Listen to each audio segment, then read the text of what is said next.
বন্ধুরা, ধোসা বানানোর জন্য সারা রাত চালটা ভিজিয়ে রেখেছিলাম। এখন এটা মিক্সিতে এই যে এরকম করে পেস্ট করে নেব। ঠিক আছে বন্ধুরা, মিক্সিতে যখন পেস্টটা করা হবে তখন যেন এটা পুরো মিহি না হয়। ঠিক আছে, একটু দানা দানা থাকবে, তাহলে কিন্তু ধোসাটা খুব ভালো হবে। বন্ধুরা, ধোসার জন্য চাল ডাল সমস্ত মিক্সিতে পেস্ট করা হয়ে গেল। মেথি টেথি যা ছিল সমস্ত কিছু পেস্ট করে নিয়েছি। এখন একটা বড় পাত্রে এটাকে ফেটিয়ে রোদে ফার্মেন্টেশনের জন্য রেখে দেবো। এই যে একটা এরকম বড় পাত্রে ভালো করে হাত দিয়ে ফেটিয়ে সবগুলো এর মধ্যে ঢেলে নেব, কারণ এটা অনেকটা ফুলবে। তো সমস্তটা ঢালা হয়ে গেল। এখন এটাকে ভালো করে হাত দিয়ে এভাবে ফেটিয়ে নেব। হাত দিয়েই করতে হবে, কারণ হাতের যে গরমটা সেটার জন্য এটা। কিন্তু লবণ দেওয়া যাবে না বন্ধুরা, লবণ দিলে পরে কিন্তু এটা নষ্ট হয়ে যাবে। আপনারা এইভাবে শুধু এগুলোকে বেটে হাত দিয়ে ফেটিয়ে রোদে রেখে দিবেন। 6-7 ঘন্টা পরে এই ধোসাটা তৈরি করা যাবে। ঠিক আছে, আর লবণ দিলে নষ্ট হয়ে যাবে। যখন করবেন তখন আন্দাজ মতন যতটুকুনো গ্রেভি নেবেন ততটুকুনো লবণ দিবেন, আর বাদবাকি গ্রেভিটা ফ্রিজে রেখে দিতে পারেন। এই যে আমার ফাটানো হয়ে গেল, এখন আমি রোদে দেবো। চলুন।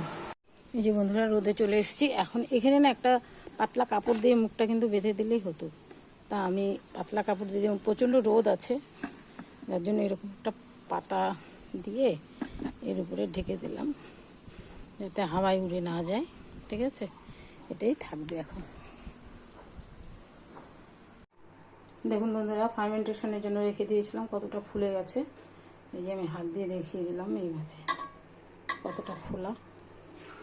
এটা 4-5 ঘন্টা এইভাবে রাখতে হবে। যখন এই ধোসাটা বানাবো তখন আন্দাজ মতন অল্প নুন দিয়ে এটাকে আবার ফেটিয়ে কিছুক্ষণের জন্য রেখে দেবো।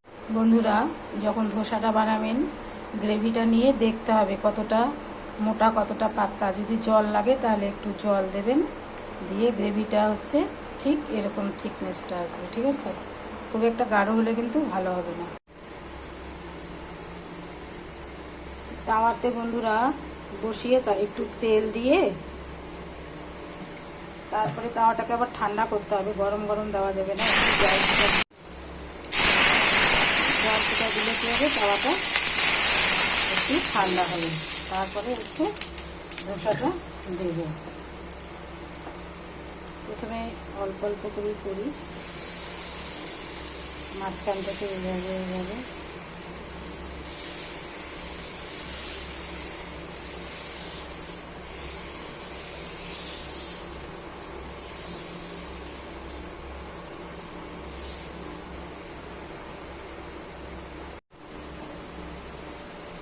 এর উপর দিয়ে এখন তেল ব্রাশ করে দেব।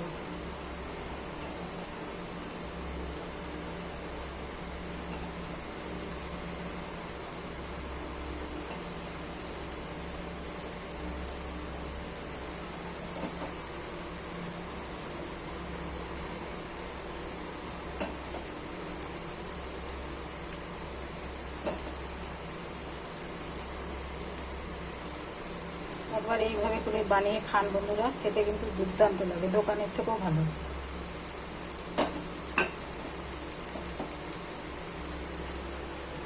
যখন এই সাইডগুলো লাল লাল হয়ে আসবে তখন বোঝা যাবে যে ধোসাটা হয়ে গেছে। ঠিক আছে,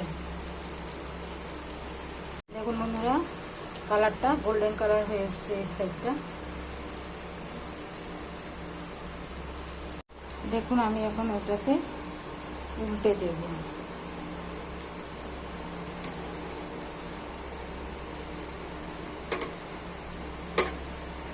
দেখা যাচ্ছে কতটা সুন্দর, একদম পারফেক্ট, দোকানের থেকেও সুন্দর। বন্ধুরা, না করলে বুঝবেন না।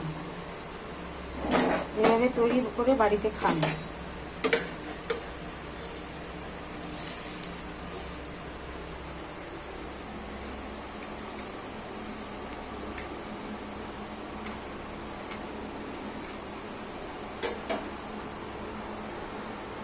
এখন তো ঠান্ডা হয়নি, গরম, কিন্তু টোটালটা মুচমুচে হবে। ঠিক আছে, তৈরি হয়ে গেল আমার ধোসা।